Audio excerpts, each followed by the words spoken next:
Welcome to Out of My Mouth, the program where raw thoughts meet unfiltered conversations.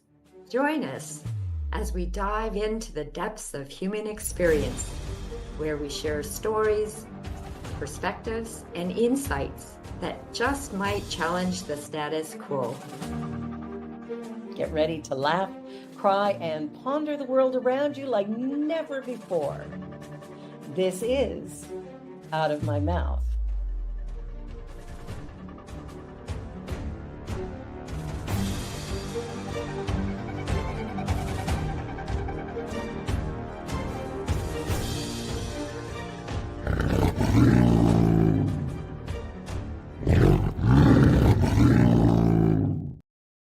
The views and opinions of our guest and hosts do not necessarily reflect those of New Thought Media Network, or any organization we may be affiliated with. Here at New Thought Media Network, we welcome freedom of speech and courageous conversations. There are many topics that can be difficult to navigate. Challenging the status quo and engaging in lively debate is important to expanding our understanding of one another, and life in general. Creating a peaceful world doesn't happen because no one disagrees, it happens from a willingness to understanding one another. In our programming, we strive to expand consciousness and assist people in creating remarkable lives. Your comments are welcome at info@ntmedia.org.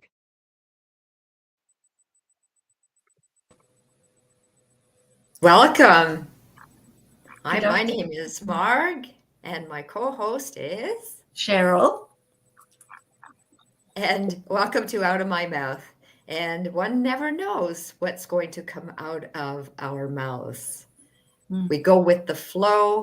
We may have a topic and it may change. So stay along with us. Hold on. Hold on for the ride. Hold on for the ride. My Wi-Fi is a little bit choppy. I'm hoping to do credit to our land acknowledgement.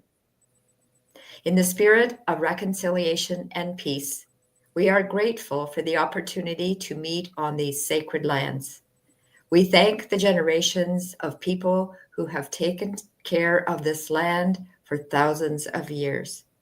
We recognize our oneness. We realize our history. We choose to create a new reality. We are one. Miigwech. Miigwech. Thank you, Marg. Yeah, and now I'm happy to welcome back Reverend Brenda, who with over 20 years of experience in administrative and support roles, she felt a profound calling to inspire individuals to embrace their authentic selves. Her desire to explore spirituality and deepen her self-awareness led her on a transformative journey in search of a faith that resonated with her values and aspirations. Sounds very familiar. I think many of us were on the same path. And this journey ultimately brought her to Unity, where she discovered what she was looking for. Reverend Brenda is deeply committed to transforming lives, serving others, and embracing lifelong learning. And something that I'm not sure most people know about her is that she loves heavy metal. And when I first heard that, I was quite surprised. But not only does she love heavy metal, she rides a motorbike. Like, how awesome is this chick? Welcome, Brenda. Thank you very much. Thank you for that wonderful introduction. Yeah, you've got a beautiful bike. I've seen pictures, and I think I know you enjoy it. Yes, good boy. Deja, I think we can hear you, my dear. ¿Qué pasó? Deja, we can hear you. You're not muted. Okay, I think she's muted now. Sorry, there was a bit of background noise there. Okay, so our topic today is letting go. So one of the things that we normally do is we ask our guests to bring something to the show about what's on their heart? What would they like to talk about, and what would they like the title to be?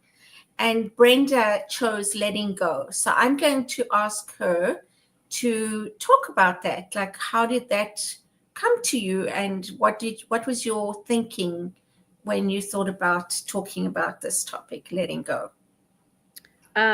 Well, first, thank you for having me on and inviting me again. I appreciate it. It's a wonderful way to explore topics. And so I appreciate this a lot. And as far as letting go, I just finished the book, The Surrender Experiment, and by Michael Singer. And it got a lot of juices flowing in my brain. And one of his biggest thing is to let go, and not just to let go of, well, he talks about letting go of everything, but specifically letting go of that part of you that incessantly talks. And it does go with parts work, if you're familiar with the parts work from Richard Schwartz and his book, No Bad Parts. But so Michael, when I was reading this book, he was talking about, there's that part of him that always likes to argue with whatever it is, like the sky is blue, and this part would, start arguing with him, and that's where the discomfort comes from, is that other part of us that is inside that wants to, argue or fight or say this isn't right or whatever it might be. So it just got me to thinking about first being aware of that. And I've done some of the parts work, and that is informative, because with both of these books, it gives you an opportunity to look at your thoughts, basically, and see where those thoughts are coming from, and even then diving down even more as to why, so that way you're able to let go of those thoughts and not place a story around them, or not make them bigger than maybe what they have to be, Yeah. So yeah, that's great. It makes me think about, well, first of all, there's the question, am I my thoughts, or who's thinking my thoughts, right? So it's having that kind of conversation with oneself. And then there's, when you were talking about having, if the sky's blue, and a part having an argument with that, for me, I often think about that as wanting to know, is it true? Is it true? Right? And how do I get to know if it's true? And does it matter? Right? So it just brought up like so many thoughts and things in my mind. And the other thing, when you ended on talking about letting go, and what you're saying is like delving into understanding these parts and these thoughts, and being able to let go of them so that we don't anchor them into a story. It makes me think of Byron Katie when she says, who would you be without that thought? And I love that, right? Yeah. I love that, because we can have these thoughts about someone or something that really doesn't affect them. It affects us. And so who would I be without thinking that, and being able just to let go of it, realizing that I am creating that reality. Well, and with Michael Singer, he talks more about, and it's not for him, he just mentions, he says Mickey. So that's his inner, person. Yeah. He doesn't mention more than one part like Richard Schwartz does. But so like he was saying, oh, it's hot. Oh, I'm so hot. Oh, it's so hot. And then so he would explain to Mickey, well, of course it's hot because you're on the earth. which is near the sun, but the sun is, millions of miles away. And he goes into it very specifically as far as the science. And so, it does make sense that you're hot. And so there's nothing you can do about it. So let's just let go of that, and it's kind of the same to what you're talking about with Byron Katie, but it's a different way to look at it. And I think it's good to have different ways that, because for me, Byron Katie I could never really sink into her work. But with Michael, it hits me in a different way that I'm like, oh yeah, okay. It really doesn't matter. Yeah, I'm hot, and tomorrow I'll probably be cold, and it's all it is, it's both and it's all included. So it's very interesting. It sounds to me, it's almost like having a relationship with yourself, having a relationship with your inner self, right? And so recognizing, well, I can moan about being hot, but it's not going to change it. So giving that inner self an explanation, this is the way, this is the science of it. And it's not going to change by you moaning about being hot. So let's just be hot. Right. And let's just let go of it. You can handle this. That's the other thing he always talks about. I can handle this. And that way your insides, are calmed down. So I liken to, like, I go to the store. First of all, I don't like going to the grocery store, but I have to. Me too. So when I go, I always hear this little girl in me that says, well, let's get those drumsticks, and let's get that ice cream, and let's get this, and let's, and I've found myself lately after reading this book going, no, I know you want that, but we don't need it. Just like how I would talk to my kids when I went to the store with my kids. And so then I would say, okay, we can get one thing. What's the one thing that you really want? And it really has worked, and it's crazy. And I'm sure I look crazy because I'm like,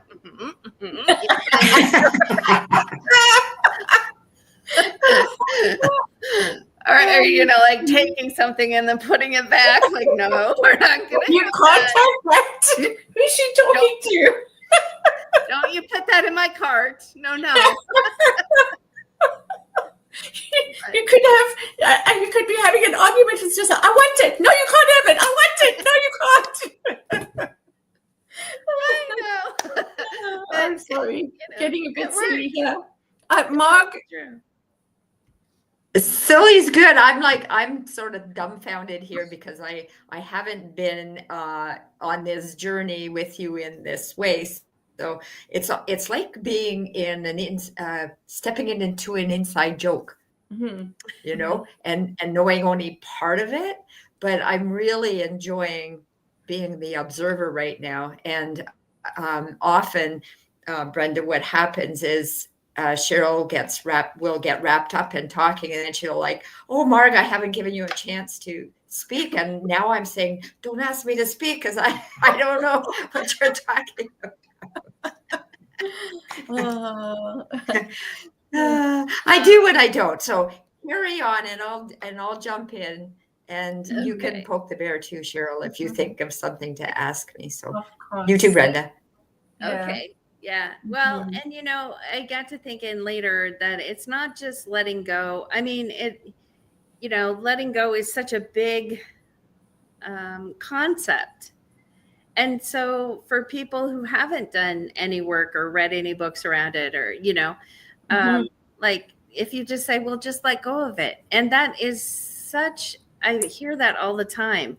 And I think that's so, it's not very responsible, or, you're not having compassion for that person when you say, well, just let go of it. Shaming. What does that mean? It feels shaming. Yeah, exactly. Yeah. Like, well, what does that mean? Just let go of it, It takes a lot of work. I mean, look at us, the amount of work that we are doing to understand ourselves so that we can let go, to understand ourselves and to explore the thinking behind it and explore things on a deeper level in order to be able to let go. So it takes a lot of work. Yeah, it does. Absolutely. And, it also is practice. You have to practice doing that. And I think the biggest thing about, letting go is working with your thoughts. Even like with a breakup or a divorce or, anything of that, or moving, anything big and life altering like that, you're not just going to let it go. It's going to take practice for you to first learn, figure out that you're grieving. Most of the time we're grieving about things that we've lost. And so, figure out that you're grieving, be aware of that, give that space, and then be able to work with your thoughts of, like if you hear a song, oh, this was our song, yeah, you got to be able to be with that. And if somebody says, well, just let it go, or just shut it off, or why don't that, it doesn't always work that way. Yeah. So, yeah. I would say I'd let you go. I have a bit of an example. Yes, Mark. I have a bit of an example of, I see where I'm breaking up here. So as you're talking, I'm thinking about when I first started to talk outside of a dialogue, one-on-one. And when I was on the board initially years ago, and I was asked to step on as a voting member, and I said, yes, I will, but don't ever ask me to speak. And well, things changed. And when I was in the role of board president, that kind of changed the situation. And so what I did some self-talk. It's still not my comfort zone, but what I would say to myself, well, what if I shake? And then I'd say, so what if I shake? What if, I'd have all these what if scenarios, and I would just repeat them back to myself and go, oh, wow, that's what will happen. So looking at the internal dialogue and just not giving it the power, I guess, is how I was relating to what you were just saying, Brenda. Yeah. And yeah, that's exactly what Michael Singer talks about, is that inner dialogue, and not always just hushing it down or, be quiet or not listening to it, but actually engaging with it. And like you just did, well, so what? What if we do? Yeah. It reminds me of another way that I have that conversation with myself, is I'll say, what is the worst thing that can happen? What is the worst thing? And so what? If that happens, then what? And then, and so it's like, okay, so is that the end of the world? Is it going to matter in 5 years' time? That's another one I use. I'm also listening to Let Them by Mel Robbins, I think her name is. Yeah. So I'm listening to that. And it's the same, they're not the same, they're different, but it's all different ways of coming to the same place, right? So I'm going to shake. We worry about what people will see and what they're going to think. Well, let them think whatever they're going to think. So what, right? And those kind of things, worrying about if I have a haircut, oh, this looks too short. What are people going to think? Well, so what? Let them think what they're going to think, right? And me, there's the let them part, but there's also let me do whatever it is that I want to do, and let them think what they're going to think, right? Yes, absolutely. And that I listened to that book, and I just got done with it not too long ago. And for me, that book has a lot about people pleasing in it. And, being able to let go of that people pleasing part of you, and having that tool of saying, let them, and then let me. Because a lot of times when you have that people pleasing inside of you, you don't know how to, what do I do about this? And how do I change it? And that tool of not only the let them, But Mhm. the let me part is the most important part, because it's like, now what is mine to do? What am I going to do Yeah. about this? Yeah. And that's where the growing and the healing really starts. Yeah. So, Exactly. Yeah. Yeah. So, some great stuff out there, great books and tools to help us shift, just understand ourselves a little more and shift a little perspective here and there, which helps, I think.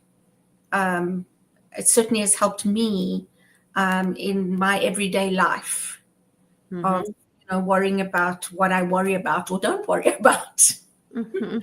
right? And I'm not a big worrier, so that's a good thing. That is a good thing. Yeah, exactly. I used to be a big worrier, and my mantra was always, I'm going to worry about what I need to worry about until I don't have to worry about it. Mhm. Mm, Okay, well, mm. that sounds like fun. My mantra is either way, I'm okay. Either way, I don't have to worry about it because either way, I'm okay. Well, that was before, when I used to. Okay. I am in Al-Anon and have been for 30 years. So Mhm. before Al-Anon, that's what I would say. I'm going to Okay. worry about this, Yeah. until there's no reason to. Yeah. Yeah. And mostly what that meant is that I'm going to fix it somehow. Or Mm, so I thought I was going to mm, fix it. mm, Instead of that, let them, or letting mhm, it go, or, mhm, mhm. giving people the dignity to do what they want to do Yeah. and not taking that away from them. Yeah. So that was a hard learning point for me. Yeah.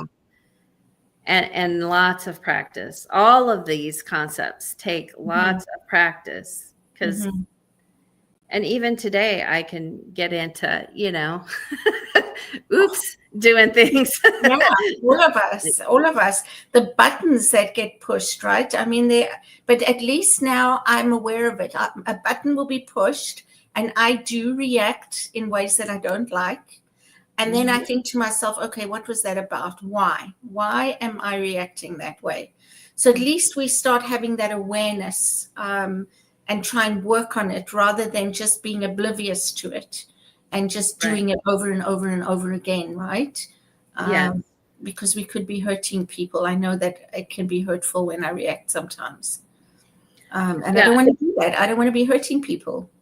Right. And that self-talk is a big, huge tool to all of that. Mhm. And when you said, what is the worst that could happen? I have a air freshener in my car that I got in the mail, Mhm. and it says, what's the best that could happen? Ah, And yes. I like that. Yeah. Yeah. Yeah. Because it reminds me that, I don't have to be in fear all the time. And it's also not mine to Mm, decide, you know? mm. Thank you for that, Brenda. I really appreciate that. It's making me think of your original mantra of I'll worry until I don't need to worry. It's turning that around, and now my saying what is the worst that can happen is fear based. So turning that around to what is the best that can happen. Mm-hmm. Yeah, that's Yeah. beautiful. And that's the whole, like, with this Shift. book, yeah, the shifting of the thinking, it's just Yeah. opened up. Not that I didn't know it, but I think it's so helpful to remind yourself of Yeah. these shifts that you Mhm. continuously need to do, no matter how much learning you have, Yeah. or how Absolutely. many times you've practiced. Yeah. So, Absolutely. Spiritual beings I'm have going to used. try and get a question in. Oh, good. Yay. No, and I'm not trying to say that you wouldn't let me in. It's just that I keep freezing. So, Okay. And welcome, the Michael. Michael's joined us from BC, and we invite anybody else to put in the chat where you're coming to us from and to ask any see how questions she doesn't let me talk? if they come to mind. And now we're going to hear from Mark. If I can get it out. Anyway, you said that your main topic today was letting go. Do you have an example that sticks in your mind that wow, I let go of this. Some Yeah, I sure do. epiphany. I mean, yeah, I sure do, because it showed me how much I had grown throughout the years. And it's when my oldest son, well, it was quite an evening. My oldest son told me that he was going to go to the army, that he was, decided that that's what he was going to do. And, right away, fear filled my body. And, of course, as a mom, I wanted to say, no, you're not. But, he was old enough to make his own decisions. And so I took a breath and I said to him, okay. And, tell me what's behind this decision and what you're thinking. And, he did. He told me why he wanted to and all the reasons. And I said, well, ultimately it is your decision. And I really don't have any say about what happens in your life. Just know that I love you. Sorry. I get so emotional because it was a really hard night for me that night. I just know that I love you, and whatever you decide is okay, and I support you no matter what. And so, he decided to go, and that was his part of his journey. So, but if I fought that, if it would have gone the other way and I would have fought him on it, or if I would have, stood up for what I wanted, he wouldn't have been allowed to have all the experiences that he needed to have. And at that point, I knew that I have no say in this. He's old enough to make his own decisions. He was an adult. And so the only thing I can do is let go and just know that I love him. So that was a hard night. Yeah. Thank you for sharing that. And thank you for being vulnerable and knowing you're in a safe space. Thank you for that. Yeah. Thank you. Yeah, for sure. We won't tell anyone. Only the internet. Forever. Well, we're almost at our halfway mark. So why don't we take our break now? And when we come back, let's talk about transformation. We're talking about letting go, and we're talking about these wonderful tools. And I know that you've had a very transformative journey in your life. And if you're willing to share some of that, I'm sure many people would love to hear from you. And on a motorcycle too. Yeah, exactly. And about the heavy metal music and what that's done for you, right? Because that's been transformative too, and people don't think it could be. But surprisingly enough, there are some songs that are pretty cool. Yes. Okay. Okay. Well, all right. So don't go away. We're just going to have a short break, and we'll see you in a couple of minutes. Welcome to Science of Mind Archives, your gateway to spiritual wisdom. Join us for our grand opening gala. Experience a weekend of inspiration. Enjoy a ribbon-cutting ceremony, a gala dinner and workshops, plus a labyrinth walk and town hall.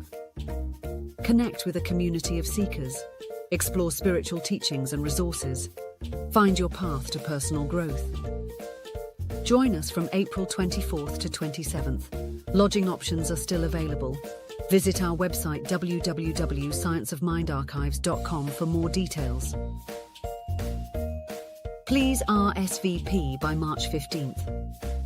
Featuring Reverend Jesse Jennings, musical inspirations with Karen Drucker, and the spirit of Ernest Holmes. Come celebrate our new home at Unity Village, Lee's Summit, Missouri, and please visit www.scienceofmindarchives.com. Please help us say thank you to our organizational sponsors, including the Hepperlin Foundation, Affiliated New Thought Network, International New Thought Alliance, Science of Mind Archives and Library Foundation, Center for Spiritual Living Denver, Center for Spiritual Living Midtown, New Thought Philadelphia, Planned Happiness Institute, Summit Center for Spiritual Living, One Heart Retreats, Center for Spiritual Living on the Lake, Unity Spiritual Center Kitchener, Om Center for Spiritual Living La Mesa, Satya Center, Center for Spiritual Living North Jersey, Unity of Savannah, and Center for Spiritual Living Seattle, as well as all of our individual donors. Thank you for making New Thought Media Network a place to be. Please come be you. And remember, like, share, and subscribe. New Thought Media Network, positively inspiring. New Thought Media Network proudly presents the 2025 season for Nonviolence Meditation Series, January 31st through April 4th. Embrace nonviolence every day with our 64 unique video meditations. Join us at 6 a.m. Mountain Time or watch anytime on our YouTube channel. Featuring a collection of New Thought voices, the 2025 season for Nonviolence Meditation Series. Only on New Thought Media Network, January 31st through April 4th.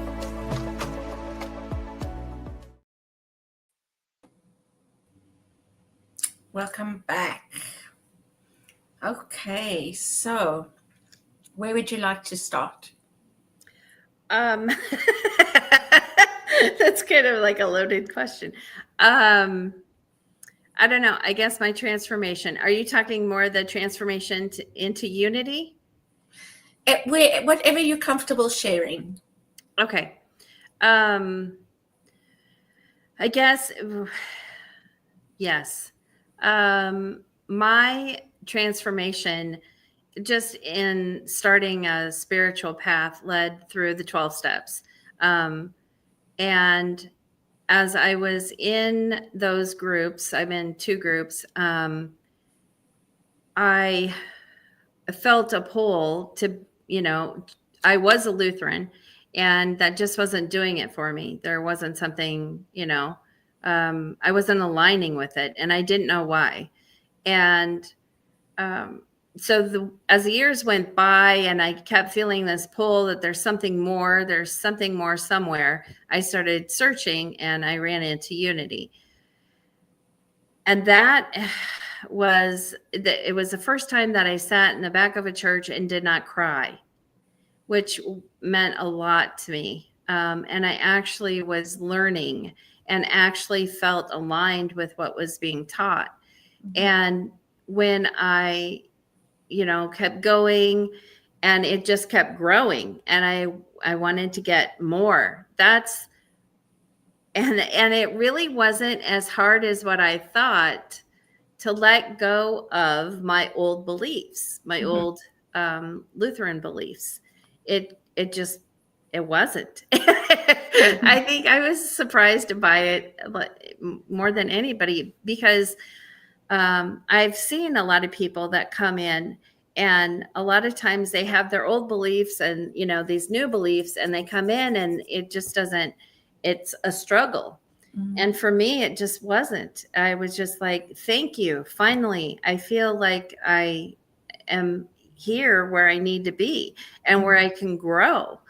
And my growth was exponential from there. I just,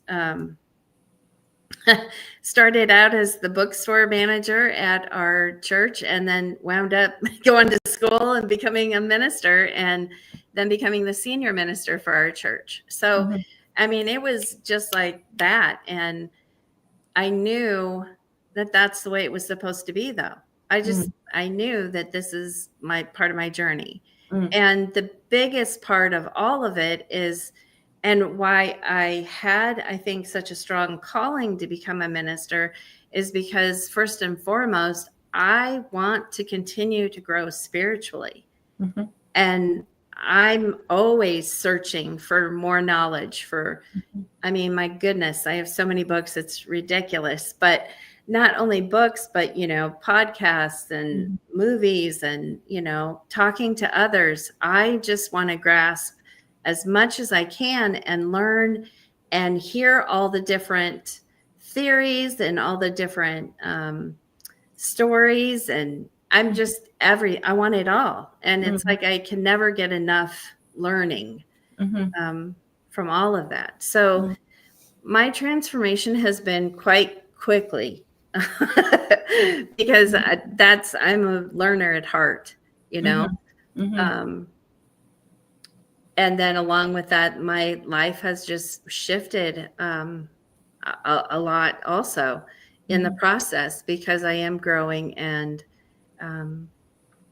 changing. And it's a good process. And learning how to ride the motorcycle was a part of that, because I've always loved to be on motorcycles and ride. And 2020 came. I think everybody has their 2020 thing. Like, what did you learn in 2020? You know, well, mine was how to ride a motorcycle. And so, you know, I got my motorcycle, and they even were doing lessons, because, you know, you have to get licensed and all that. So I had to take the classes, and they were giving them during 2020. So I got my license and was able to do it. And I have my bike, and I love it. It's a freedom. It's wind therapy, truly. Wonderful. And kudos to you for doing things like that, you know, just going for it. So I'm going to let Mark come in, but okay, no buts. Mark, you go ahead. I had a question. I'll give it a shot. I'm freezing in and out, and you're speaking about your motorcycle, and I'm thinking that, and I wanted to bring it in. It was funny because we were playing with it earlier, right? Playing with the fact that you have a motorcycle, but it's life bringing us lessons. So it's a motorcycle. How can you bring that into spirituality? How can you bring that into a lesson of spirituality? And you did. And I think all of life, we have an opportunity to see what's right in front of us. So thank you. And with that in mind, do you take these life lessons that you have, your stories, into your ministry so that you can provide lessons through your journey?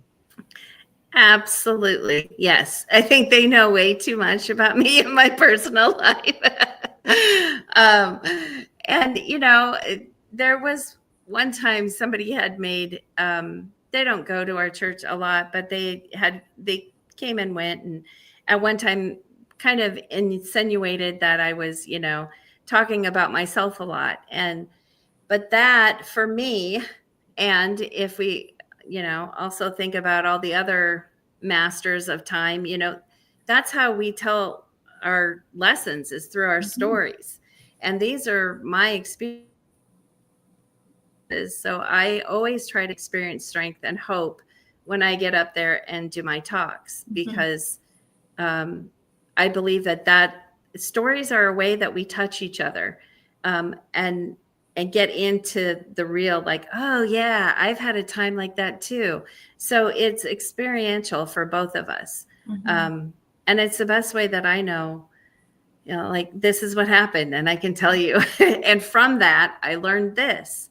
So Yes. Yeah, I do all the time. Yeah. And from that, I believe you. Yeah. You're sharing with me, and I believe you, because you're telling me your truth. Yeah. Yeah. I don't just stand up here and talk about it. I actually live it. Yeah. For sure. Cool. Yeah, I was going to say lived experience. I mean, there's nothing like lived experience to teach authentically than hypothetically having a scenario. So, I agree. And that's part of what we're able to share when we have challenges and we've gone through them with others who are experiencing that too. And it often gives people hope, and it gives them tools, and it gives them a way of thinking differently about how to manage our challenges in life. Yeah, Absolutely. There was a book I read, and I don't remember what it was from now, but it was saying that ministers always tell within their talk a part of their life. And if you're really listening, then you can hear what's going on in their life. And it's so true. I've even tried to not do that, but somehow it still comes through. And I believe in being authentic and vulnerable. So I just say it anyway. Like when I was going through a divorce, everybody in the community knew him, and I was just open about it. Like, this is what's happening. So if you see me a little bit sad, or, or if you see me very angry for no reason, these are the feelings that I'm going through. And I think I talked about grief at that time, because that was my experience at that time of that whole process of walking through that. And how do I walk through this? And I think, I mean, whether I like it or not, I'm a public figure. And so being a public figure, I believe that I can teach through my experiences and show people this is how I do it. And I don't always do it right or graceful or, the best way, but I'm human and I'm walking through it. And that's actually been my personal mission, is to show people that ministers are human. We might have a little bit more knowledge of certain topics and things like that, but at the end of the day, I go to bed just like y'all do, and I am human. I have feelings. So yeah, absolutely. Yeah. And that's where the heavy metal part comes in. Yeah, tell us about that. Well, I've always loved heavy metal. I'm, of course, 80s heavy metal, and I do love some of the new. But it's always been a way for me to release my feelings. And some would say, oh, so you're angry all the time? No, I'm not angry all the time. All that energy, when you hear the music, there's a lot of energy in that music. And that energy is inside of me also. And I can get that energy out. Even if I'm extremely happy, it's for me a good way to get that energy out, like singing at the top of your lungs, A but release. also, it's such a release. And it's another way for me, another tool for me to let go of energy that might be stuck up inside of me that I'm not even aware of, Plus, I do relate to a lot of the lyrics. And so recently, Cheryl and I were on a minister's call, and I had shared one of the songs with one of the other ministers, and he did look it up and he listened to it. Now, this is one I shared with my members at my church during a talk, because the talk was about how everything in your life, whether you know it or not, has part of the Bible in it. And that's why you have to be aware of the Bible. And then also metaphysically, for us in unity, how do we metaphysically interpret that? Well, this song is all about the Bible. It's all about Passover. It's all about, Moses and the firstborn, and it's all of it. And you would never know that because no one takes the time to actually read the lyrics or listen. And he did.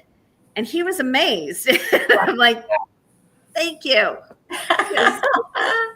You'll have to send me a message to remind me of the song so I can listen as well. Yeah. Okay. Can we not have it today? Can we put it in the chat? Yeah. If you put it in the chat? If you put it in the, I can put it in the chat. Yep. And it doesn't sound like a nice song, but I can just imagine with the heavy metal, like the dancing and the screaming and letting go, like how that can really be like a opening a valve and just releasing that energy, right? Okay. Yeah, and that's why going to concerts is my self-care, People, some people would think, "Ooh, you go to concert." Yes, I do, because I like the energy of everyone around me, but also I like how we all release energy at the same time with the music. Yeah. And even just, and my son that went to the Army, his name is Chris.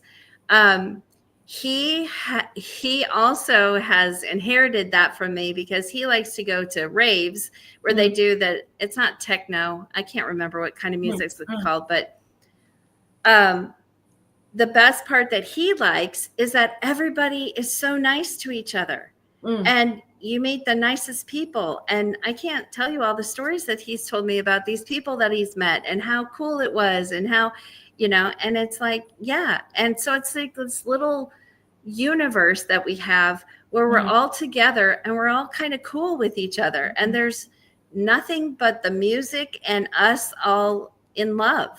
So it's fabulous. I just, yeah. Community within community. Yes. Right? Yeah. That's what I'm hearing, which is lovely. Yeah. Beautiful. Well, I'm intrigued now to listen to the song, not so much because it is heavy metal, but because it talks about the Bible, and I'm not a Bible person, so I'm really intrigued to listen to it now. Well, and it's more about the Hebrew scriptures, or the Old Testament, for those of you. So, and the Hebrew scriptures, Old Testament, I mean, that's fascinating stuff if you really read it. It's really a racy novel, honestly. If you really get into it, it's like, I've never heard it being called a racy novel. It totally is. It totally is. Okay. I mean, you have to expand on that now, so we can look for the racy pieces. I mean, I'm going to leave that mystery to everybody, so you go and explore, because there's a lot of like, ooh, I mean, it would be, if they would really do a good, on the streaming services, they really could do it now. It would be almost like Shades of Grey. I mean, like, type stuff. Like, this is crazy. And this is in the Bible. Yeah. But we don't talk about that, Yeah. There's a lot of things we don't talk about, but in heavy metal music, they do talk about it. Like, listen to all this stuff that's in the Bible. You would never, ever in a million years think that, unless you're studying it. So, well, so and say it was, it would be banned now in the libraries. Is that what you're saying? Oh, it might. That's a good point. That's a very good point. And it might. I mean, if you take it literally. Yeah. I just watched that documentary last night and that was part of it. Not the Bible being banned, but other books being banned. So I'm still riled. Yeah. Okay, Cheryl, you're in. Well, that threw me, because talking about banned books would also rile me. I just talking about that. We used to have in South Africa, I don't know if you had it here, maybe in the UK, we had books written by Enid Blyton, Noddy and his yellow car, and Noddy and his friend, I can't remember. And they banned, or they changed some of the language in it, because it's just like, oh my God, I would never, ever have taken that as racial. And it's like the adult minds that are screwing things up for kids. And where do kids get these beliefs? You can see I feel quite strongly about it, from adults. Because if adults didn't put that there or make a fuss out of it, the kids don't think of that. So it just makes me crazy, because it's, yeah. I think, Cheryl, you should write a heavy metal song about it. That's what I think it sounds like. That's funny. Oh man, yeah. There are a lot of things that really, I have to really work on the peace in myself when I letting go. Letting go. Yeah, there you go. Letting go, right? And those are things that I find hard to let go. I do, because it affects the generations. It affects our children. It affects. So I struggle in those areas of letting go of stuff, I have to admit. So Yeah, lots and of work that's ahead for me. well, and that's one thing that Michael talks about. You don't have to like it, Mm, but pretty much that it doesn't have to consume mm, every bit of your attention and your time and yeah, your, yeah, serenity, honestly, yeah, yeah. There's a saying in AA that says, we cease fighting everyone and everything. Mhm, And that is really a high order, mm, mhm, because that means you have to come at things differently mhm. rather than arguing and fighting. Yeah, Um, that's some big work. yeah, And honestly, it's a lot of work that needs to be done today, yeah, yeah. looking at things differently and how can we find a solution and how can we do something that everyone can Mhm, be on board with. mhm, And sometimes you can't, but there's always something. There's mhm, always, I believe there's always a way. There's mhm, always a way. mhm. Yeah. So, Yeah, because even when I talk about it and I get upset about it, I feel it, right, in my body. I yeah. feel it. So I know that that's something that has to be released, Yes. because Yes. when we feel those things in our body, that's what can make us ill. Right. I mean, science has proven that, Mhm, especially with stress, you mhm. know, if you have all this stress, it's detrimental to your health. Yeah, yeah. And Say that's that why, thing again. Say it again what? about releasing. Stress, Yeah, you said something, and I thought I've got to hear those words again. It was very impactful. that stress can infect and impact your health. That Mhm, science has proven that mhm, whenever you hold that stress and it's held up energy, mm, it mm. really is if you think about it, and that can turn around and make you, have Yeah, dis-ease. yeah, exactly. Right. And Right. so you have to, and heavy metal and motorcycles are the way I let go. Those are two ways. I love that. I love that. And that yeah, to me, I know a bit of your story, and to me, you're so brave in the choices you've made and how you've moved through stuff, right? Mhm. And that's part of having to grow and evolve. Is you cannot go around it, you cannot go past it. You have to move through it and then Right. let it go. Yes. In fact, I just this last Sunday quoted Eric Butterworth, and he says, don't just go through life, grow through life. Mm, And Mhm. so yeah, and it dawned on me, that's what I've been doing. I've been growing through life. But when yeah, you grow, sometimes you have to let go of people. Sometimes you have to let go of ideas. Sometimes you have to let go of places.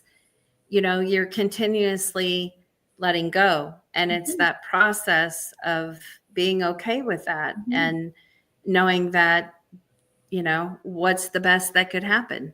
Yeah, What's yeah. the best that can happen? Isn't that beautiful? What's the best that I can love happen? it. Yeah. Mm. And sometimes you got to let go of your old BS, right? Your old belief systems. Just like you Absolutely. spoke about, the Lutheran, coming from a Lutheran background and then letting that go, and how unity resonated with you. And so for me, what you spoke about was, for the long time, your Lutheran church, I don't know if she's there. Are you there? Yeah, I'm there. Um, Mhm. it wasn't working for you. And Mhm. you mentioned crying in the back seat. And so, sitting at the back of the church, and I'm thinking that wasn't working for you. But when you went to a unity service, um, something in you felt right. Something felt good. Right. Yeah.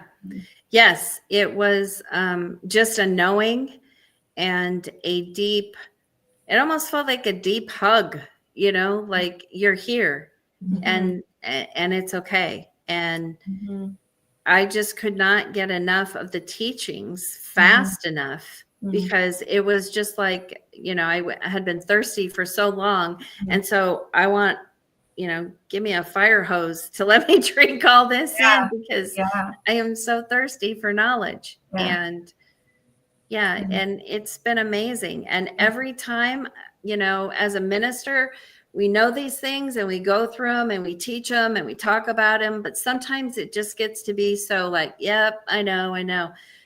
I have to say that this book, The Surrender Experiment, brought that back out in me, like, oh my gosh, yes, and I need to continue to feed that part of me with different items, rather than, what I'm teaching and what I'm talking about all the time. So, yeah.